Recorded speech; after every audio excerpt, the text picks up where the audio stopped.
Buenas noches, Pet Family. Hoy con nosotros tenemos el gusto de tener al doctor Diego Alejandro Ordóñez. Él es médico veterinario de la Universidad Nacional de Colombia. Asimismo, está haciendo su maestría y es el dueño de Sinvet. Ahorita vamos a preguntarle un poquito sobre esto. Y hoy vamos a saber cómo puedo saber si mi mascota tiene dolor. Entonces voy a introducir al doc. Hola, doc. Buenas noches. Hola Cami, ¿cómo estás? Buenas noches. Muy bien. Bueno, quería preguntarte qué es lo que haces en tu día a día. Háblanos un poquito de tu empresa. En el 2018 creé Sinvet bajo la intención de ayudar a algunos colegas a manejar casos de medicina interna que de pronto pues fueran dificultosos para ellos. El área hospital es un área muy álgida donde pues hay que tener un conocimiento muy amplio en diferentes condiciones. Muchos pacientes pues pueden tener enfermedades simultáneas y eso puede hacer que sea un poco difícil pues hacer el abordaje. Entonces digamos que mientras vamos desempeñando en nuestras labores de hospitalización, al principio pues nos cuesta un poco de trabajo definir qué enfermedad pues manejar primero. Entonces básicamente Sinvet se creó con la intención de ayudar a los colegas que tuviesen esas dificultades. Básicamente lo que hacemos es una revisión física de pacientes, hacemos un análisis de la historia clínica, en ocasiones entrevistamos al propietario o al tutor de la mascota enferma para tener un poquito pues, más de información en relación a la cronología de síntomas o de signos que se hayan podido identificar. Después de eso, pues hacer el trabajo de orientación basada en problemas. Detectamos cuál es el principal problema del paciente y a partir de allí construimos pues, la escala de diagnósticos diferenciales y modificaciones de tratamientos a los que haya lugar. Entonces, básicamente es un ejercicio de raciocinio clínico en el cual también motivo mucho a que el colega trate de integrar eso. Digamos, una de las falencias que he podido percibir en estos 2 últimos años es que en práctica privada de alguna manera uno empieza a mecanizar mucho la atención. Entonces uno empieza a actuar un poquito como por inercia y detrás de ese actuar inerte uno podría pues llegar a cometer errores en la formulación de medicamentos, errores en la interpretación de exámenes y pues obviamente el paciente finalmente podría perjudicarse si no tenemos una orientación clara al respecto. Entonces, Sinvet se crea inicialmente con esa intención de hacer interconsulta de medicina interna general, especialmente en las áreas de endocrinología, algo de infectología y últimamente pues el área de imágenes diagnósticas. Bueno, y sobre todo en este paso de diagnóstico con los pacientes, es muy importante el contacto que tenemos con los tutores de las mascotas. Es importante que todos aprendamos cómo saber si nuestras mascotas pueden tener algún signo de dolor y asimismo nos podemos acercar al veterinario. Entonces, por eso sentimos que el tema es bastante importante. ¿Y cómo sabemos, cómo puedo saber yo si mi gato tiene dolor o si mi perro tiene dolor? Bueno, hay muchas causas de dolor, o sea, prácticamente el dolor es una respuesta fisiológica que busca proteger un tejido, ¿sí? Entonces, o un órgano en particular. Básicamente, pues todos los órganos del cuerpo tienen las estructuras para que el cerebro pueda detectar cuando se está sintiendo vulnerado o dañado. Un ejemplo clásico, cuando un niño mete el dedito en la velita de cumpleaños, pues la respuesta normal es retirar rápidamente el dedo pues, de la llama, ¿no? Y los animales pues tienen mecanismos muy similares precisamente para protegerse. Hay que tener muy en cuenta que hay dos tipos de dolor, hay dolor agudo y dolor crónico. El dolor agudo básicamente es la aparición súbita pues, de tejido que se daña. Un ejemplo clásico son los pacientes que sufren politraumatismos, que por ejemplo los atropellan, se caen de un segundo piso, otro perro de pronto o gato pues, se lastiman entre ellos. Entonces, obviamente, pues, genera un daño de tejido inminente y la respuesta pues, natural es que haya dolor. Entonces, ese tipo de dolor agudo es el que fácilmente el propietario puede identificar. El animal de pronto puede estar cojo, un poco renuente a la actividad física. Los perros en particular gesticulan mucho, entonces pues ellos emiten sonidos y chillidos que pues fácilmente son identificados por el tutor. Los gatos de alguna manera pueden ser un poco más fuertes y algo estoicos, quiere decir que no necesariamente tienen que gesticulizar o vocalizar o tomar posturas. Teniendo dolor pueden inhibir ese tipo de comportamientos, entonces con los gatitos puede ser un poquito difícil para algunos tutores porque algunos llevan años pues teniendo gatos, ellos de alguna manera ya empiezan a identificar como un animal siente dolor, pero si es un propietario de primera vez o que lleva muy poquito tiempo, de pronto con un gatito le cuesta un poquito más de trabajo. Pero en los gatos básicamente el comportamiento de esconderse, de pronto dejar de comer y también de renuencia a la actividad física podría llegar a sugerir que hay algo de dolor. Eso en dolor agudo. Y el otro tipo de dolor es dolor crónico, donde pues básicamente el animal, como lleva tanto tiempo sintiendo dolor, va acostumbrándose, por decirlo de alguna manera, pero su comportamiento cambia. Entonces, por ejemplo, va a dar un ejemplo, un gatito que viva en una casa de 3 pisos y resulta que si tiene dolor de rodilla y la arenera queda en el tercer piso, pues él no va a subir hasta el tercer piso para usar el baño, entonces va a empezar a utilizar marcajes inapropiados. Entonces hay cambios de conducta, hay procesos de adaptación y el comportamiento de base puede llegar a cambiar y eso puede alertar al tutor, no necesariamente la manifestación, comillas, clásica de dolor, pero sí el cambio de un hábito, de un comportamiento podría llegar a alertar que pueda pues presentarse esa condición. Bueno, Doc, yo tengo una pregunta más hacia el lado del curioso. Sé que en humanos, perdón mi gata, hay registros de que no pueden sentir dolor así tengan daño en algún tejido. ¿Eso puede pasar en mascotas? Sí, claro. Recordemos que las vías por el cual el ser vivo siente dolor básicamente es una comunicación de un grupo de células, pues básicamente son neuronas. Entonces, las neuronas funcionan como mensajeros de información. Básicamente una neurona por medio de actividad eléctrica va estimulando sus compañeras para transmitir, o sea, funcionan como un testigo cuando uno hace una carrera de entregar ¿cómo se llama? El testigo se llama eso, de una neurona a otra para que rápidamente esa señal llegue a la médula espinal para pues, retirar el tejido, si es en caso de un dolor agudo o si de pronto el dolor persiste por mucho tiempo, pues la adaptación de comportamiento cuando pues, el estímulo llega directamente a corteza cerebral. Pero entonces hay procesos patológicos o de enfermedades que cortan esas entregas de testigos, las neuronas pierden la conexión y básicamente el cerebro llega a interpretar que no hay dolor, o sea, el estímulo nocivo o de daño al tejido se da todo el tiempo, pero como se perdió esa comunicación, simplemente no hace la respuesta completa de protección del tejido. Y el clásico ejemplo de eso, o el más común que podemos llegar a veces a ver pacientes, pueden ser las hernias discales. Hay pacientes con hernias discales que pueden generar tanto mucho dolor al principio, pero cuando la compresión es muy severa, puede llegar a perder inclusive la nocicepción o la percepción de dolor. Y eso es grave. O sea, el hecho de que un paciente pierda la capacidad de sentir dolor independiente de la patología es una condición grave de atender y pues hay que atenderla urgentemente.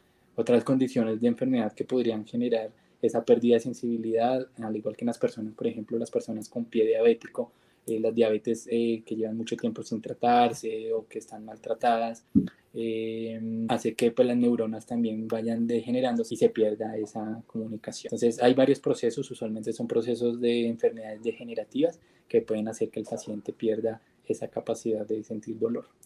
Ok, y bibliográficamente está registrado si puede ser alguna mutación genética que el paciente ya nazca con esto. Bueno, hay un síndrome que yo recuerdo en personas que se llama Riley Day, que básicamente son personas que pierden la capacidad del gusto, o sea, uno sabe qué tan caliente, qué tan frío está un alimento, y esas personas de alguna manera tienen una condición donde pues simplemente los receptores de calor se pierden. Entonces, eso es uno de los ejemplos que yo conozco. En medicina veterinaria desconozco si hay algún síndrome similar. Yo llegaría a pensar que sí, porque sí hay síndromes de hiperestesias que están registrados en gatos. Las hiperestesias pues son interpretaciones de dolores exageradas, o sea, cosas cotidianas como el consentir un gatito en su lomo, en su espalda, se perciben como sensaciones extremadamente dolorosas. Entonces sí hay unos síndromes de hiperestesia registrados en pacientes veterinarios, pero desconozco, supondría que sí los hay, solo que no, pues yo no los he leído. Como tutora, ¿cómo puedo diferenciar si mi gato tiene este fenómeno que dices que se llama hiperestesia, que es como mucha sensibilidad, o que realmente tiene dolor por algún evento traumático que tal vez yo no presencié? Puede que sea muy difícil porque no conozca como la raíz de los dos o las diferencias en el comportamiento. Bueno, sí es un poquito difícil difícil, ¿no? Porque inclusive para el médico veterinario a veces hay un poco de dificultad en discernir el origen del dolor. Entonces las hiperestesias también pueden ser ocasionadas por problemas ortopédicos. Entonces hay que ser muy hábil en la interpretación de la sintomatología propia del animal. De pronto para el tutor lo que más le pueda extrañar en un síndrome de hiperestesia, muchísimo, muchísimo dolor, es que el animal se torne agresivo. Yo sé que mi animal no es agresivo conmigo, pero si de repente yo empiezo a manipular ciertas partes del cuerpo, especialmente partes de la columna, del cuello, de columna, uno no esperaría que pues el animal responda de una manera repentina con tendencia a la agresión, ¿sí? Entonces eso sería para el tutor de pronto una señal. Ya obviamente eso implicaría que el animal sea revisado por un profesional médico veterinario para poder discernir si el problema se trata de un origen ortopédico o neurológico. Ya obviamente un propietario no tendría la capacidad de hacer eso. De pronto en los gatitos con tromboembolismo arterial, uno puede ver cómo el animal, por lo menos en el tren posterior, en las patitas de atrás, ellos empiezan a arrastrar las patas porque pues como hay una pérdida de la perfusión, de la irrigación de las extremidades, acompañada de mucho dolor y con pérdida también de la actividad neurológica. Entonces esos animales pierden la propiocepción, que es la capacidad de apoyar las extremidades como corresponde, y aparte pues hay mucho dolor por la isquemia que se genera. Entonces pues, pero como le conté, usualmente son el que tiene la facultad para determinar el origen del dolor es el médico veterinario. Ya obviamente pues tendríamos que hacer una charla demasiado amplia para hablar de cada síntoma y de cada origen del síntoma en relación al posible origen de la misma, ¿no? Pero básicamente es eso. Un propietario puede extrañarse mucho del cambio repentino de comportamiento. Usualmente son propietarios que son mordidos, arañados, el animal de pronto bufa, así sea, entonces extraña y genera mucha tristeza, obviamente mucha impotencia, porque uno no esperaría que el animalito de uno, que es muy amoroso, pues de repente tenga ese tipo de comportamiento. Ok, Doc. Sé que en felinos hay una escala visual de dolor. ¿En caninos existe? Sí, yo personalmente en la universidad, cuando trabajaba como médico de hospitalización, manejábamos dos escalas. Hay una escala que se llama escala de la Universidad de Colorado, que se puede aplicar tanto perros para gatos. Solo que en gatos hay una variante. Espérame, porque siempre se me olvida el nombre de esa escala, pero aquí yo lo tengo anotado. Permítanme un segundo. Vale. Pero como podemos ver, el doctor Diego es súper juicioso y toma apuntes para las charlas y todo, es muy chévere. Se llama escala Grimay. Se escribe Grimace con C, pero pues, pensaría que se pronuncia Grimay, donde sí hay una interpretación adicional, donde los gatitos en particular pues pueden mover en ciertas direcciones. Yo igual pues te la puedo compartir para que pues, de pronto en la edición se pueda mostrar. La expresión facial cambia, la expresión de los ojos, de las orejitas y de los bigotes. Entonces eso ayuda tanto al médico como al tutor a identificar qué tan severo es el dolor que percibe el animal en ese momento. Eso para los gatos en cuanto a expresión facial. En cuanto a expresión corporal, también la escala de Colorado es bastante útil porque es una escala que utilizamos mucho porque como tiene gráficos de posturas, el propietario también la puede identificar. Entonces una postura donde el animal protege mucho el vientre serviría como referencia para dolor severo. También el comportamiento de agresión, y ya pues uno puede hacer una encuesta bastante sencilla para guiar al tutor. O sea, es una escala bastante amigable porque una persona sin ser veterinaria podría de pronto de primera mano ayudarnos a identificar la escala de dolor y eso convertirse también en un motivo de consulta. De hecho, como la escala está en divulgación, es gratuita, uno la puede buscar fácilmente por internet. He conocido a algunos colegas que ya el propietario directamente dice, no, es que mire, esta escala de dolor, mi animal está en una escala de... Increíble, qué chévere. A 10 puntos está en 8, por esto, esto y este motivo. Entonces ya hace que sea más fácil la atención y pues obviamente orientar el manejo respectivo. Ok, Doc, en cuanto a la posición de los bigotes de los gatitos, ¿nos podrías hablar un poco? Me genera curiosidad el hecho de diferenciar cómo sería con dolor o sin dolor. Vale, entonces, bueno, el gatito de la izquierda, que es el que está libre de dolor, la expresión facial que tiene es orejitas hacia arriba y los bigotitos tratan de estar como dirigidos hacia el frente del morro, o sea, los bigotitos, los músculos asociados a los bigotitos están muy relajados y hacen que los bigotes estén dirigidos como hacia el frente. Mientras que el gatito que tiene mucho dolor, que está pues a la derecha de la imagen, como hay un espasmo facial, los bigotes tratan de retraer. No sé si alcanzan a ver que los bigotes se van como hacia atrás de la nariz. Entonces, básicamente es eso, como eso ocurre por eso, por el espasmo facial que se genera durante la percepción de dolor. Y también la mirada, ¿no? La mirada habla mucho, porque un gatito con mirada achinada, diría yo, como ojito chino, también servirían como referente para percibir que el animal a veces está pasando muy mal en cuanto a percepción de dolor. Entonces, básicamente es esto, es una escala bastante útil, porque con solamente ver este dibujito un propietario ya también podría ser un poquito más consciente de que su animal está teniendo dolor en una escala leve, moderado o severo. Doc, ¿y un dolor severo en gatos, qué tan rápido se puede dar? Tal vez a veces pensamos, bueno, hasta ahora está empezando el dolor, pero pues no siempre es así. Sí, bueno, usualmente los dolores más severos, digamos, usualmente los gatitos con dolor muy severo, uno los ve así postrados, ¿sí? Entonces, de pronto hay una malinterpretación por parte del dueño, porque a veces ellos dicen, no, es que el gatito no se quiere levantar, pero puede ser el dolor tan agobiante que pues el animal pues simplemente no, cualquier indicio de actividad física podría generar mucho dolor. Entonces, el dolor abdominal, especialmente en los gatos, puede llegar a generar este tipo de condición. El asunto es que, pues, cuando hablamos de patologías abdominales, hablamos de una gran cantidad de enfermedades. Las más comunes pueden ser de pronto a las que yo estoy expuesto por mi trabajo. Podría mencionar pancreatitis, por ejemplo, cuando ellos se comen cuerpos extraños, especialmente hilos, nylon, cualquier elemento largo, cables, puede hacer que pues, las asas de intestino se plieguen, se corruguen, y ese tipo de alteraciones pues genera mucho dolor. También, por ejemplo, los cálculos urinarios, un gatito que no puede orinar a veces puede tener un dolor abdominal severo, y también pues tener este tipo de postraciones. Entonces, de repente, algunas veces el propietario puede llegar a malinterpretar eso. Uno, ¿qué esperaría? De pronto, uno como dueño, uno espera que el animal de pronto tenga un cambio en la expresión facial, como este gatito, se le notan los ojitos achinados, como habíamos visto, de pronto posturas un poquito defensivas, donde el animal simplemente trata de siciar de las maneras que tenemos para considerar que de pronto hay algo de dolor moderado o severo.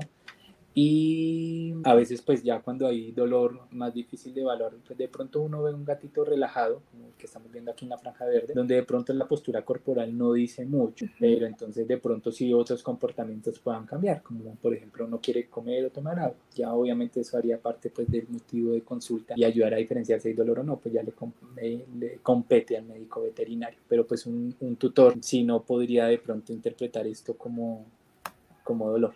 Y cuesta trabajo, ¿no? Uno pensaría que un animal postrado no tiene dolor, pero en los gatos sí es una señal de dolor muy, muy, muy severo.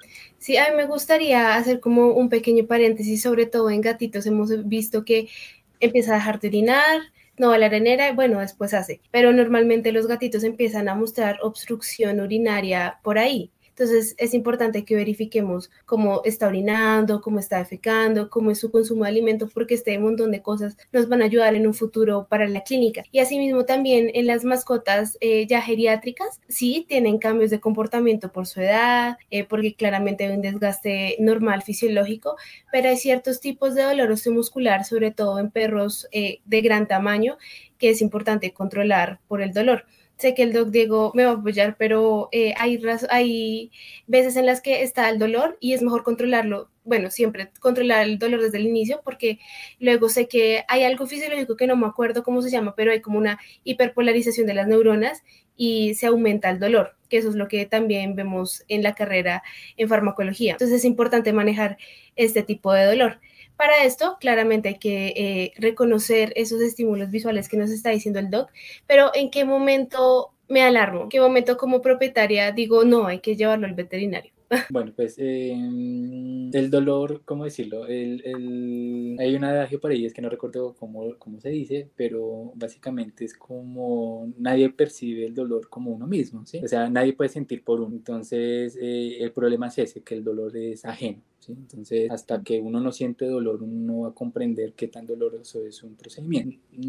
Me imaginaré, no todas las mamás, por ejemplo, tienen la necesidad de anestesia epidural. Yo, por lo menos, pues como varón no sé qué tan doloroso sea un parto, ¿sí? Una persona que haya tenido un cálculo urinario pues no va a saber qué tan doloroso es hasta que lo siente. Entonces lamentablemente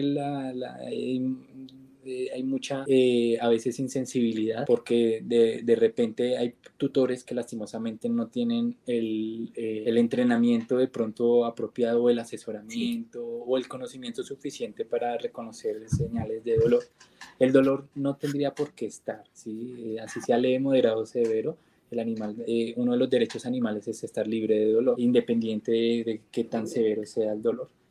Como propietario, Qué pena te interrumpo. ¿Nos puedes recordar las 5 cosas del bienestar animal, por favor, para que los propietarios las sepan? A ver si me acuerdo. Primero, estar libre de temor. Sí. El segundo, pues estar libre de dolor, libre de hambre, tener protección, refiriéndome a que pues haya un entorno donde se garantice que pues, no esté expuesto al frío o al calor o a la intemperie, dar su comportamiento, que en eso estamos fallando últimamente porque hay una sobretendencia a la disneyficación del animal y a la humanización de la conducta. ¿Qué significa esa palabra, Doc? La disneyficación es el sinónimo de Disney. Entonces, Okay. como estamos tan expuestos a caricaturas, de hecho todas las caricaturas son animales humanizados. Mickey Mouse es un animal que hace actividades de persona. Entonces el problema es que como muchas generaciones de niños crecen con caricaturas donde los protagonistas son animales, de alguna manera se va implementando sin querer, se acepta que pues el animal tiene que tener conductas humanas. Ok, listo, Doc. Bueno, también me gustaría hacer como un llamado y también que el Doc me replique el llamado de que sí es importante tener una consulta anual al veterinario, si es un paciente geronte aproximadamente cada 6 meses. ¿Por qué es importante esto, Doc? Quiero aclarar muy bien el punto y que esto quede como un inciso bastante importante en la charla. Bueno, entonces muchos propietarios en consulta, cuando uno hace la encuesta de la historia clínica, una de las preguntas obvias y obligatorias es preguntar la del animal. Y acompañada de esa pregunta, usualmente el tutor dice, bueno, y mi animalito que tiene, por ejemplo, 7 años, ¿cuánto equivale en edad humana? Entonces, más o menos por año, después de los 4, digamos, un animal de 7 años un gatito podría llegar a tener más o menos entre 55 años en edad humana. Entonces, ¿qué pasa? Que para nosotros un año de vida, para las personas, ¿sí? Los 365 días del año representan pues un año de nuestra edad, ¿sí? Para un animal 365 días podrían representar de 2 hasta 5 años en cuanto a su proyección o expectativa de vida. Entonces, si de repente un animal geriátrico, digamos de 8 años, que va cada 2 o cada 3 años a consulta, es como si el animal estuviera pasando cada 15 o cada 20 años a una revisión. Entonces, obviamente como la percepción del tiempo es propia, o sea, un animal no sé si perciban tiempo, yo pensaría que sí de alguna manera, pero como estamos pensando en el tiempo de nosotros de alguna manera no somos conscientes que 365 días del año representan mucho más tiempo para la expectativa de vida del animal. Entonces, por eso es que hacer consultas periódicas de cada 6 meses o cada año se hacen vitales para que en caso de que hayan enfermedades que no sean tan manifiestas, uno tenga chance de poderlas diagnosticar más temprano, no se avancen tanto y uno pueda hacer las intervenciones de tratamiento para frenar la evolución, si es el caso, revertirlas por completo, pero pues obviamente eso ya dependerá de la enfermedad, porque no todas las enfermedades lamentablemente uno las puede revertir. Hay algunas que sí, pero cuando hablamos de una enfermedad crónica son enfermedades que van evolucionando poco a poco, pero lo ideal es que no las diagnostiquemos en la fase final o terminal, sino en una fase temprana donde podamos intervenir, tratar la enfermedad para evitar que la calidad de vida del paciente se vea afectada y poder garantizar una expectativa de vida mayor, acogiendo las 5 libertades del animal. Listo. Y para finalizar, 5 tips o 3 tips que nos puedas dar para reconocer el dolor en nuestras mascotas. Bueno, el primero es estar pendiente de la postura del baño. Okay. No, es un poco curioso porque uno le pregunta a los tutores de la postura y usualmente, por lo menos el 90% de los casos cuando yo hago esa pregunta es no sé, y a veces el dolor articular puede generar pues un cambio de postura para la micción o la defecación del paciente, ¿sí? Entonces cualquier dolor puede hacer que la postura cambie y pues es fácil porque pues los animales todos los días tienen que orinar tienen que defecar. Entonces, por lo menos una vez a la semana uno podría hacer el ejercicio visual para uno irse acostumbrando en caso de que uno no sepa inicialmente la postura pues, del animal, y ya pues uno se va acostumbrando a la posición típica de cada paciente. Y si uno tiene dudas, pues obviamente uno consulta con el veterinario. La postura de micción y defecación es una de las que yo recomiendo. La segunda, estar pendiente de la cantidad de alimento que se consume. Obviamente muchas enfermedades afectan el apetito, pero de repente en un dolor la reducción de apetito es muy notoria.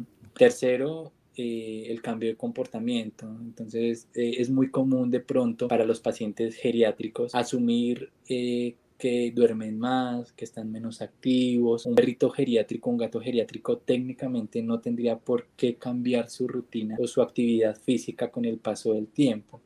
Entonces, sí, nuestra vejez nos pone un poco limitantes como personas, pero los animales de alguna manera se solventan muy bien en su vejez también. Y es muy común errar en decir que el animal ya no hace actividad física porque está viejito. Posiblemente haya una fuente de dolor que está limitando su actividad física. Su independencia, obviamente pues el animal no se va a poder desplazar, no va a poder dirigirse hacia donde están los alimentos.